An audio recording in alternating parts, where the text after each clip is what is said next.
am Dr. Cindy with the Positively Altered podcast. I am a chiropractic internist and nutritionist, and we love to discuss things all health and wellness based. Sometimes physical medicine, sometimes mental, sometimes it's even culture in a corporation. And today is no different.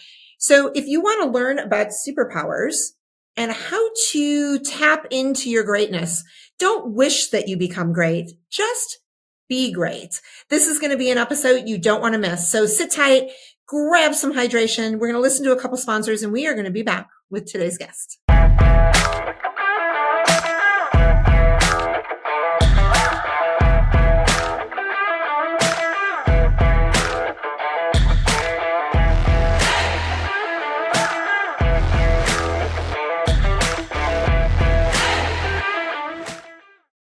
Hello, my name is Heather Lord, and I am the COO of Professional Health Products.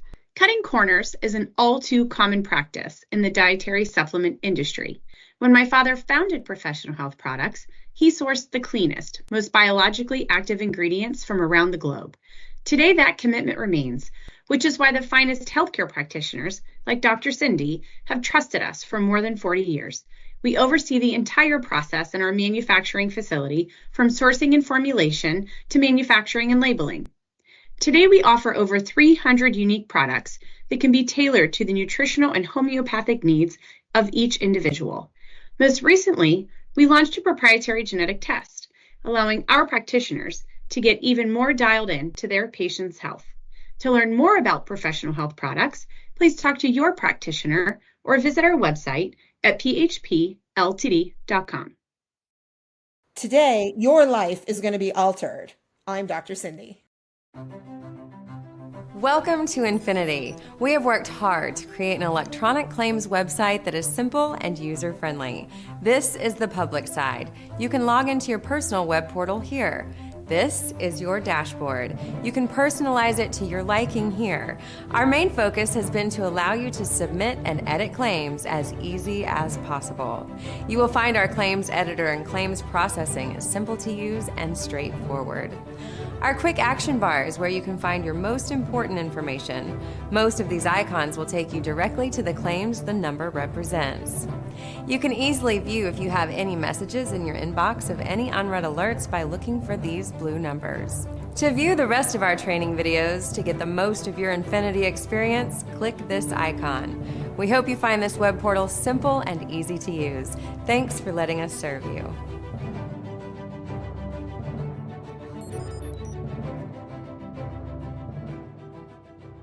I'm Dr. Cindy. Who wouldn't want to join me for the Positively Altered podcast? Welcome back to the Positively Altered podcast. So glad you listened to our sponsors. They're really important to us. Just as important is my next guest, Patrick Lyons from the Lyons Group. Welcome to the Positively Altered podcast. Thank you. I'm excited to be here. I'm excited too. So I have a question for you. You know, we always like to get information about our guests ahead of time. And you wrote down that you have 100 years experience. And for those of you watching, there is no way you are 100 years old. So what is the Lyons Group? What do you do? And 100 years, how did you get to 100 years when there's no way you're that old? I think what I don't want it to be deceptive. I think what it says is 100 years of collective experience. So it just speaks to the experience on my team. As you can see from watching, I'm only 23 years old, so I'm relatively new. But I have colleagues. That's a joke, by the way. I have colleagues who are, members of somebody on our team with decades of experience. I think there are a giant list of things that we suck at. I could fill 3 episodes of the podcast going through all the things we suck at, but we're not doing those things for a living. We're trying to stay in our lane. And in that lane, we've got quite a bit of experience. And I'd like to say we're pretty damn good at what we do. So what do you do? I don't want to know what you suck at because that's not the focus, right? But Fair. What are you really good at? We are really good at, for those, if you can see behind me, there's a bridge. That's the picture behind me. That it's not just artwork. What we are fantastic at, our superpower is getting people to put the weapons down and come to the middle and find commonality. And so we do that specifically in family-run, family-led businesses, getting those executive teams, those leadership teams to remember that they're on the same team, to find commonality, to align, like to restore those broken relationships so that they can then pull in the same direction and grow and scale a business. So it may sound like family therapy, and there's a little bit of that. To be honest, some of the work that we actually do marriage work with leaders who run family businesses, because when mom and dad are fighting, the kids choose sides. And if a relationship in a business splits, you split the organization with it. But it's really about helping organizations scale and grow, helping them execute on what matters most. But our specialty, because of the superpower, is in family-run businesses, just restoring the family in the process of restoring the business. And Patrick, why do you like this? How do you wake up one day and go, this sounds like it would be so much fun to mediate family issues within the corporate world? Do you know, it's missional, really, because I think when you think back, okay, so I'm not 23, I'm 54. You start to look back on a career and the experiences that impact you, the stories that you're going to tell in your final days. It is about those businesses that we helped double or triple revenue. But honestly, that's not as exciting to me as in the process, we restored a family, like a father and son, or we restored a marriage or a sibling. Like those are it's just missional. You really have to be, again, giant list of things we suck at, but there's the ability to walk into the middle of chaos and dysfunction without getting any of it on you, without choosing sides, getting people to remember that there are no sides. There's really one side. They've just forgotten that. It's missional. That's what lights me up on the inside. So that correlates with your statement that we all have greatness within inside of us. And I'm sure there's people listening that go, nah, I don't know if that's right. I don't know if that's true, because we're so wired to think negatively, even about people. How do we foster that, right? Like even within ourselves. So like, yes, we can come to you and you can help facilitate that. But when I think about, okay, there's greatness inside of me, how do I dig deep and recognize that when we're living in this world, this space where it's so easy to think the exact opposite? Well, and it doesn't help that we're all like scrolling on social media all day long and seeing everybody's best, right? You don't see when I wake up with a pimple on my cheek, because I'm not going to post that. You don't post. We're all posting our absolute best, and so I'm comparing myself to what I see, and it's so easy to instantly think I'm not as good as, I'm not as successful as, I'm not as young as, I'm not as skinny as. And comparison is the thief of joy. It's one of my favorite sayings. So when it comes to owning your greatness, I think I literally just had this conversation with somebody that I'm coaching just last week. And I love to ask the question, what's great about you? And, sometimes people will give me like 2 or 3 things. And even then they'll say, well, I'm good at this. I'm like, oh, no, that's not what I asked. I didn't say good. What are you great at? And, and they'll give me 2 or 3 things, and then they'll be like, that's probably it. I'm like, okay, what do you suck at? And I don't let them answer the question, but I'm sure that you could give me, again, like 3. I made that joke. I could give you 3 podcasts full of things I suck at. What I've learned if you really want to discover your own greatness, we can't ask you. You're the wrong person to ask because you're looking at your own stuff through the filter. And by the way, welcome to my club.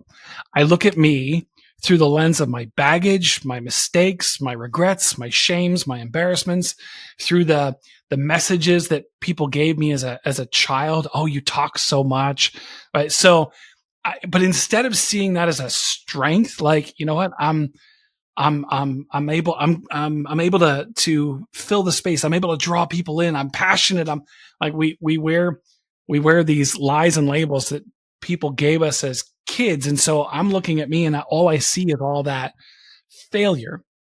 When you really want to discover your greatness, to me, the exercise I do with clients is I say, okay, we're not asking you. We're asking the people who engage with you, who interact with you. And there's a very specific question that we that we reach out to those people to ask, and we bring that feedback together. And you know what we do? We dismiss those compliments. Like people say that I'm inspiring. I hear that. People say, "Oh, you're so inspiring." I dismiss that because, again, I'm looking through the filter. I say to myself, well, they wouldn't say that if they knew this about me or if they knew that about me. And I think it's because I'm the one giving myself an unfair shake. I'm the one that's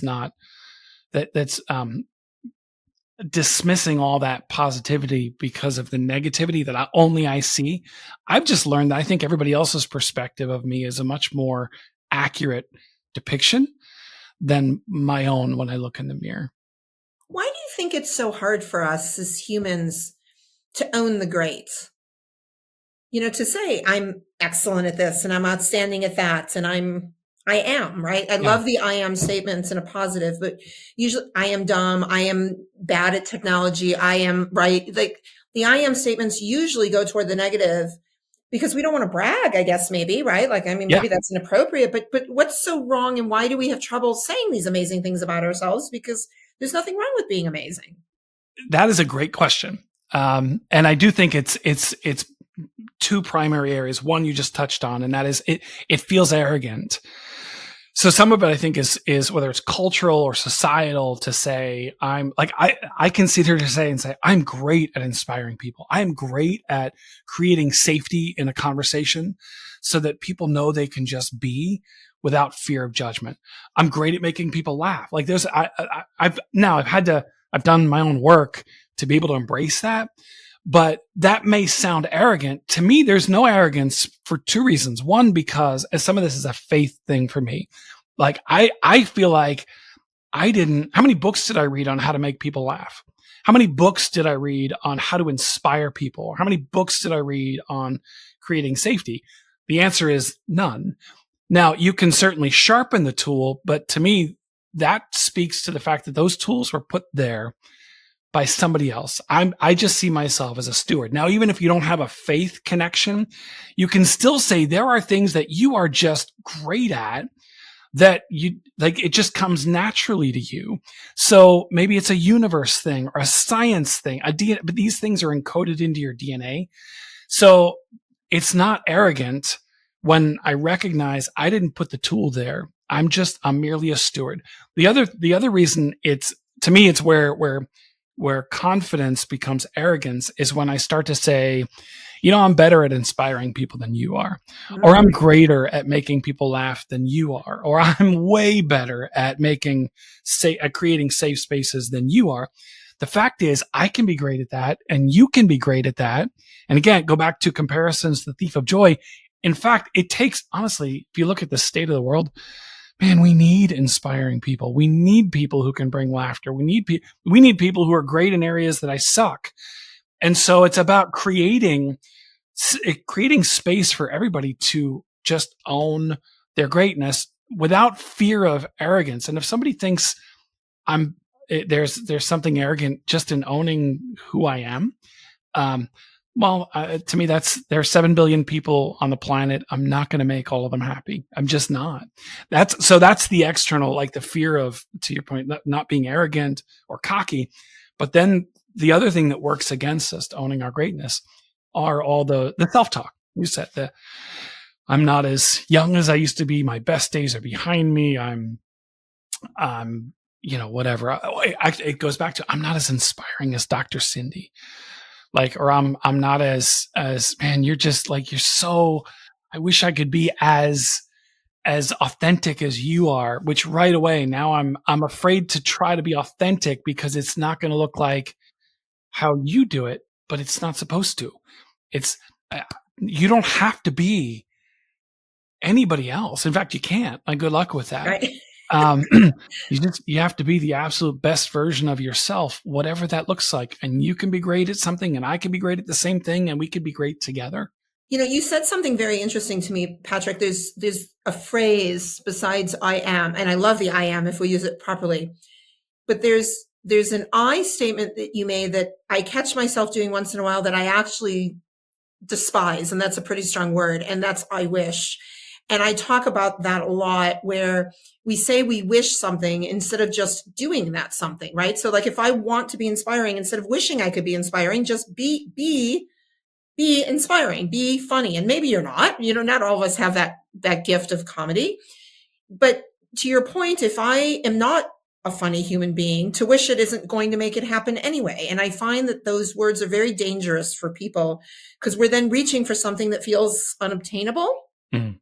Does that make sense? It does. Yeah. Versus owning where we currently are and maybe improving on our skill set or our desires. Yes. To just elevate at our own pace. That's why I go back to that exercise. When you want to discover your greatness, it's asking the people around you again, which even the thought of that feels so weird to say. Well, what do you think is great about me? That's why. So we don't ask that question. It's phrased differently.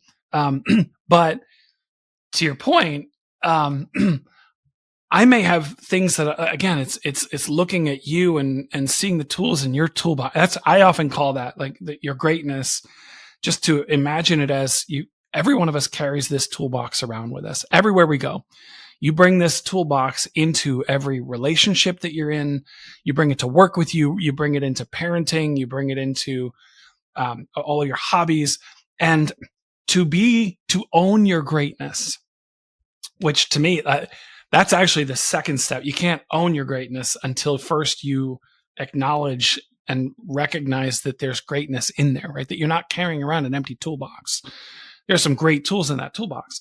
But to your point, if I open my toolbox and I don't see a comedy tool, if I don't see that tool in there, then I close the toolbox and go, oh, I'm not funny, and I really want to be funny. Therefore, my toolbox. I mean, how many tools did you look past, looking for that comedy tool, and not acknowledge that they were in there? So again, we can't all be great at everything. And that's the beauty of it. That's why we need each other. That's why we're meant to be in relationship.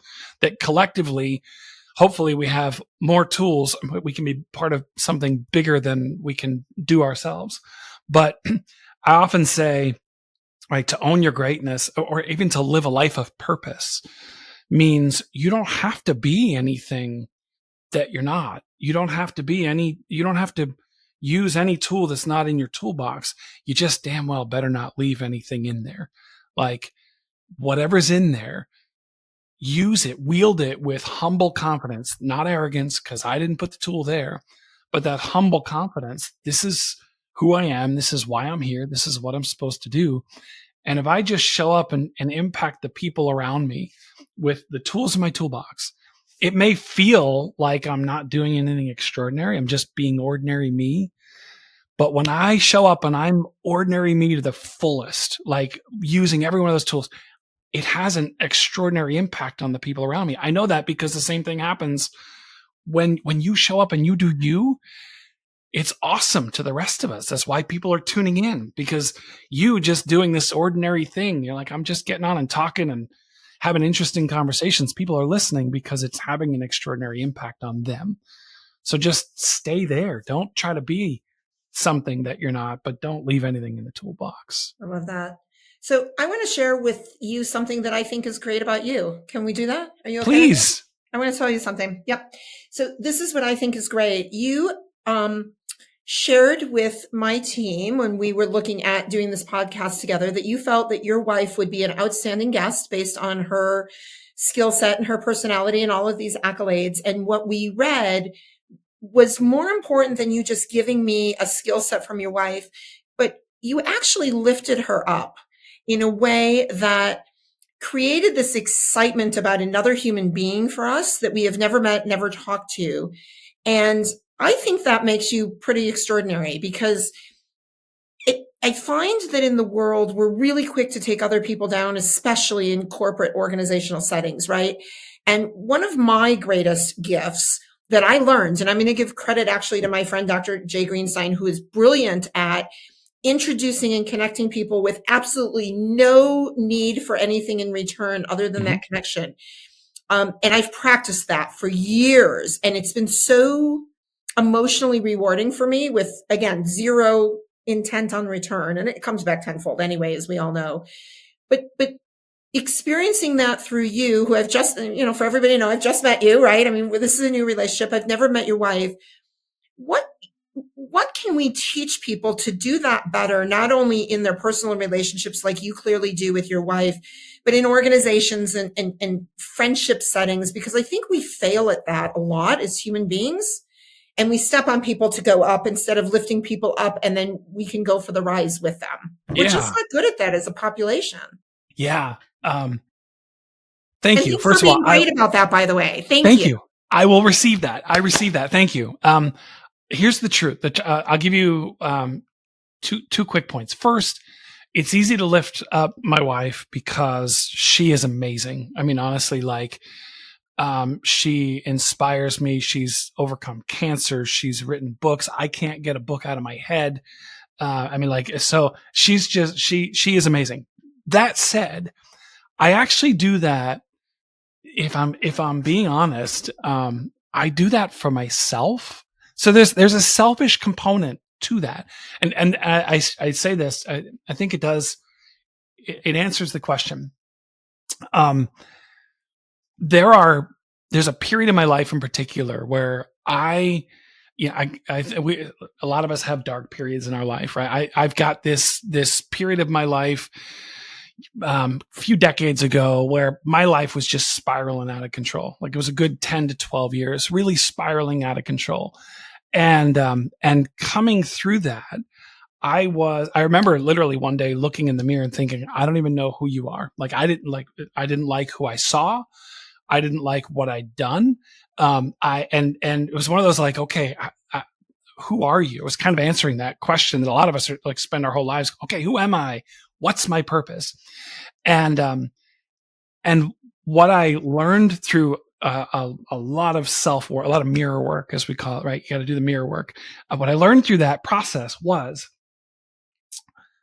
even in those dark times, that spiraling period, I was using every tool in my toolbox, but I was using it for me. I was using it to see, like, let's just add those things together. If you're really good at making people laugh and drawing people in, and you're inspiring, if I'm using those tools and others really selfishly, I was really good at manipulating people. I could get all kinds of things that I wanted, and it wasn't very pretty. So what I've learned is real joy in life comes from using the tools in your toolbox, not for yourself, but to try to lift others up, right? To try to be a light in the darkness, to try to impact other people. So in that sense, all I'm doing is instead of that dark period where I was using the tools to serve myself, I started using those same tools, which, by the way, in the beginning, I was afraid to use because I thought the tools were bad. The tools were always great. It was the intent behind the tools. And so when I use my greatness to impact other people in a positive way, it has the opposite effect. Instead of this spiraling dark period of my life, it's joy, it's peace, it's fun. And you said it as, it always comes back to you.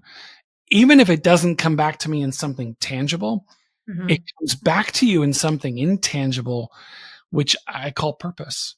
It's purpose. Like, okay, I know I'm doing what I'm supposed to do with the person I'm supposed to do it for, and it's not about me. So it's easy to lift up Dana because she's awesome and has a lot of great things, but the feeling it gives me to lift her up, and anybody really, if I can use those same tools to lift up other people, I go to bed at night feeling like that was a good day. It was a great day, not just a good day.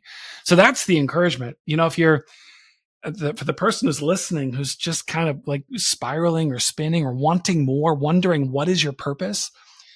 You don't have to do something extraordinary. Just own the tools in your toolbox and make it a point every day to use those tools to impact other people in a positive way. That is more purposeful than anything you can imagine. So, crazy question, right? Do you think maybe sometimes our purpose is to spiral in order to learn that? I don't know that I would say, good question. I don't know if that I would say the purpose, that the spiral is purpose. It certainly serves a purpose. Okay. It serves a purpose.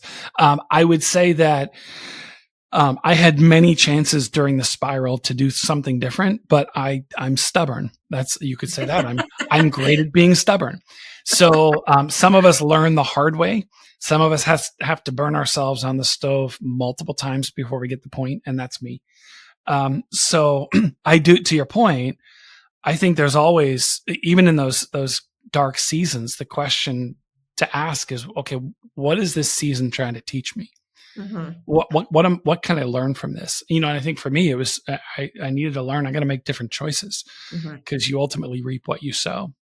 Yeah, it's hard. And that's one of the things that I love to share that message of, is all of that adversity. There really is amazing gifts in that. Oh, absolutely. If you can look for them, and sometimes you find them immediately and sometimes it's years later, but they really do exist, right? Instead of running down the rabbit hole of like, why me, poor me, how come me? And we all do that. And I think that's still fair to ask those questions. But when the focus is there versus in, yes, pulling the tools, pulling yourself out and then seeing what you can learn from it. I know I'm grateful for, and I've got some poor me stories as well, and I think we all do. I don't think any of us can get through, 5 decades of life or 100 decades of life and not have those. But it's where does the value come from those? Right. That I think is really life altering. To me, that's how you make sense of a shitty period that you go through is, if it's just, okay, that sucked and I don't do anything with it. I don't grow from it. I don't learn from it. I don't, very often, it's the saying, sometimes what happens to you happens for you. Mm-hmm. But I think to your point, the worst possible thing to do, and maybe it's not the worst, I tend to be a little dramatic. Something that's certainly not helpful is to play the victim and say, oh, this is happening to me and woe is me and poor me. It's like, well, no, I had a hand in getting me here. Like, and even if it was just a tiny hand, maybe it wasn't entirely my fault, but to simply play the victim gives up, you give up the opportunity to really ask the question, what was my role in this? Now, here's the thing. I always say this, not so that you can go to a place of shame. Oh, why did I do that? I'm such a bad person. I'm an idiot, right? Because all that does is feed the self-talk, but instead to attack it as a logical, like from a place of logic, like, okay, why did I do that? What was I looking for? What was I missing? Was I running from something? Was I running to something? If you attack it as a logical problem instead of an opportunity to just add to the negative self-talk, it can be life altering. It really can change the path that you're on. Right. Now you deal with a lot of leaders, right, in organizations and the roles that they play. Just real briefly, if you can, because we're going to go to a commercial break soon, but real briefly, I want you to comment on the importance of health and wellness within these organizations, right? That's my background, right? Like I love to educate in that field. And I think a lot of times we look at organizations where that's sort of by the wayside, right? The health and wellness of the organization, the health and wellness of the individuals, the people. What do you see in your business practices as to what is working well and where the challenges are? Yeah. Burnout is real. For us, it's foundational. All of our leadership development, any leadership that we do, one of the first modules is lead yourself first. You've got to take care of you. If you want to show up well anywhere, you have to first take care of you. There's that take care of yourself physically, emotionally, spiritually, if that's a component, relationally, financially, whatever those pressures are that change how you might attack a problem because you're moving from a place of high anxiety and stress instead of a place of logical reasoning, a place of calm and peace. So if you're not taking care of you, and this is a big part of the work that we do with our executives is, okay, tell me about self-care. Tell me about health and wellness. And by the way, I feel like it has really changed a lot. Any leader out there who likes to say, I work so hard. Like it's a badge of courage to work nights and weekends or to respond to emails in the middle of the night or send emails from vacation. Like that is the worst possible leadership you can send. Even when you're telling your people, oh, no, I don't want you to do that. When you go on vacation or when you're sick, I want you taking care of you. No, they're watching you.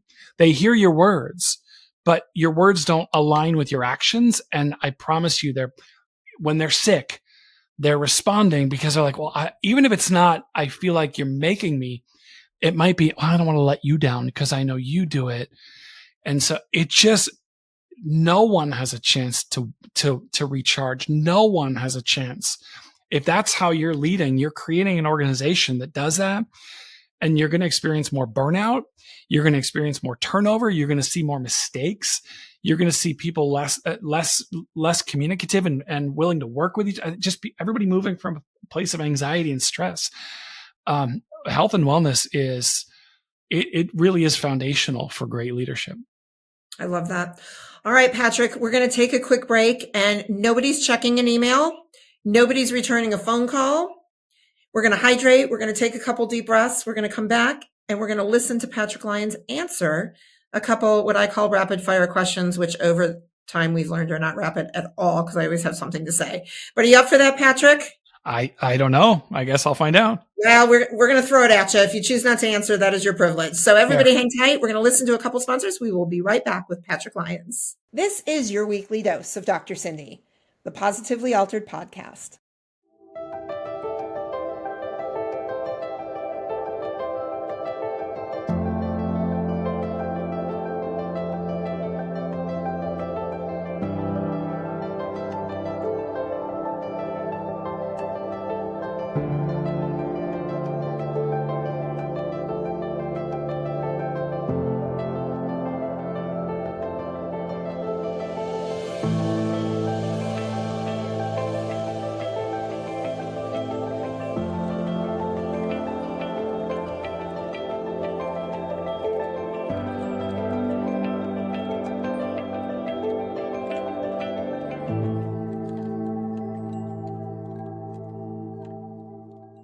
Stop. Hit that follow button now and spread the love with Positively Altered. Welcome back. I'm Dr. Cindy. This is the Positively Altered podcast, and my guest, Patrick Lyons from the Lyons Group, has been with us today. Patrick, here we go. These are really important questions. The most important questions you will be asked in the next 4 minutes. Okay. You ready? What is one article of clothing you wish you never had to wear again? Long johns. Okay. Do you wear long johns regularly? No, but I did a lot as a kid, and mainly because you're so cold, you have to wear them. I don't like cold, so no more long johns. I hope I never have to wear them again. Okay, I think that's a great answer. I love that. If you could be any superhero or cartoon character, what would you pick? Ooh, any superhero or cartoon character. Let's say Batman. Okay. There you go. Yeah. Do you want to know? Yeah, I just like. Your commitment didn't seem to be there though. Like when you answered the question, I didn't have total buy-in. You were looking for like real conviction. Yeah. Like you're like, well, if I have to, I'll be Batman. Well, okay. Okay. I'll change my answer then. I'll change my answer. I don't want you to change it. I just want you committed, Patrick. That's all. Well, okay. If I think about it, honestly, I love, and a lot of people hate the show, Family Guy. I think it's one of the funniest shows on TV. It's hilarious. So I'd love to be like a Peter Griffin kind of thing. That'd be fun. So. All right. Well, listen, again, you can make up your own rules. So you can, Batman sort of converts back to human. So maybe you go between Peter and Batman. Between the two. Yeah. There you go. On any given day, depending on what you're trying to accomplish in the world. Yeah. Peter Griffin would be my alter ego, would be my Bruce Wayne. Yeah. That's fair. Okay. Gym shoes, dress shoes, or flip-flops? What are you living in if you only have one? Slippers, actually. I didn't give that to you as a choice. No, I know. So gym shoes, dress shoes, or flip-flops. I guess I'd say gym shoes. No, I'm going to give you back the slippers. See, Julie, Julie's behind the scenes laughing, my producer, because this is what's great, Patrick. I want you to commit. Okay, you ready? Now I'm going to coach you. I want you to commit to your answers. If I give you 3 choices and you want a different one, I love breaking the rules. I think slippers is oh my God, he's showing us slippers for those of you that aren't watching. These are my Birks. They're amazing. So Birk slippers. Yeah. All right. So gym shoes, dress shoes, slippers, or flip-flops. See, I'm going to change the rules for you. Okay. I'm a trendsetter. That's what I do. I don't know who made the rules of life, Patrick, but I want to throw them all out and start over. I don't know. All right. If all animals could be domesticated, what would you make your family pet? All animal, a monkey. Yeah? Yeah. I think I've always wanted a monkey. I think that'd be Right. but there's part of that. Too. There's part of that. I mean, while some people have them as pets, every once in a while you wake up and read an article about where that, a monkey just went crazy and like it didn't end well for the family. So if I knew that it would like be purely safe, we'd get a monkey for sure. See, I would be more worried about the smell and the fact that I think they take their own shit and whip it against the wall in the house, which I guess wouldn't make them domesticated. So maybe I just didn't listen to my own question very well. Well, yeah, I mean, I'm envisioning the diaper, right? You've seen them. They just like a cute little diaper on there. And I think that'd be fun. Having a monkey. All right, monkey it is. Yep. Julie, make a note that if we can ever find a domesticated monkey, we will send that to Patrick as a gift for being on the podcast. This was the coolest. That'd be the coolest thank you gift ever. Yeah, I wouldn't it's not coming anytime soon, Patrick, but if we can manage it, maybe one day, like in a decade, you'll open a box and it'll just show up. There will be a monkey. All right. What do you think is the best invention ever on the planet? Ooh, the best invention ever on the planet. I'm actually really partial. Maybe it's recency bias. I'm pretty partial to AI, like Chat GPT, that kind of stuff, because I find that it helps get ideas out of your head faster. Again, go back to that self-talk. Like, boy, it'd be really cool to create this, but I don't know how to do that. I would never know how to do that. Now it's like having an assistant that you can say, okay, I've got this crazy idea. What should I do? And so to me, it's really fascinating and fun to see. It just helps get those crazy ideas out of your head a whole lot faster. So this is perfect for you, Patrick, because now you can write the book. You just have to tell Chat GPT. It's hard to say fast. Please write me a 252-page book authored by myself about these crazy ideas that I've had in my head. Go. Okay, well. And your book has just been written for you. And now do I have to list Chat as a co-sign? As a co-author? I don't think so. Okay. Do you like how I just solved one of your challenges? That's what you do here. You solve problems. Listen, I mean, it is one of my greatest gifts. Can you say, I'm great at that? I am great at solving problems, but it is in a unique and kind of off the wall way. I will admit to that. That's awesome. Probably not gonna stand it. That's what makes it interesting. Listen, life is always interesting in my head. It's just how it translates out of my head that's questionable. All right. The most important question of the day. You ready? I don't know. You are. I think you can do this. I know you can do this. What is your favorite thing about being on the podcast today? Oh, iron sharpens iron. To me, I just love being around people who in my mind get it, right? Who are passionate about the same thing.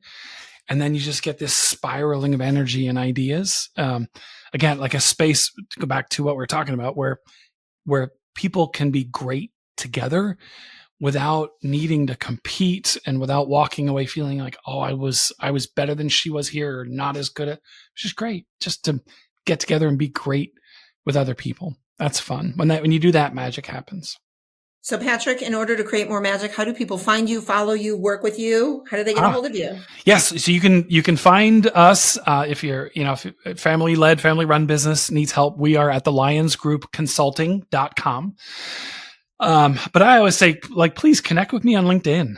That's where we do all of we're very active there. We also have, can I promote our podcast? Is that okay? Yes, please. Okay. So, we do have a podcast for frustrated CEOs. In fact, it's called the Frustrated CEO Podcast. So you can find that on our website as well. We have an Instagram, the frustratedceo.com, frustrated CEO podcast. And so there are just a few different ways. I'd say those are the two primary ways, would be connect with us on social media or head to the website. Thank you. Thank you for asking. Oh, my pleasure. And I'm glad. We'll make sure that's in the show notes for everybody too, so that they can have access to you. If you want to learn more about what I am doing, please check out drscindyspeaks.com. And if you're interested in having me as a keynote speaker, you can get more information there as well, because I love to stand on stage, say something funny or ridiculous and certainly inspiring.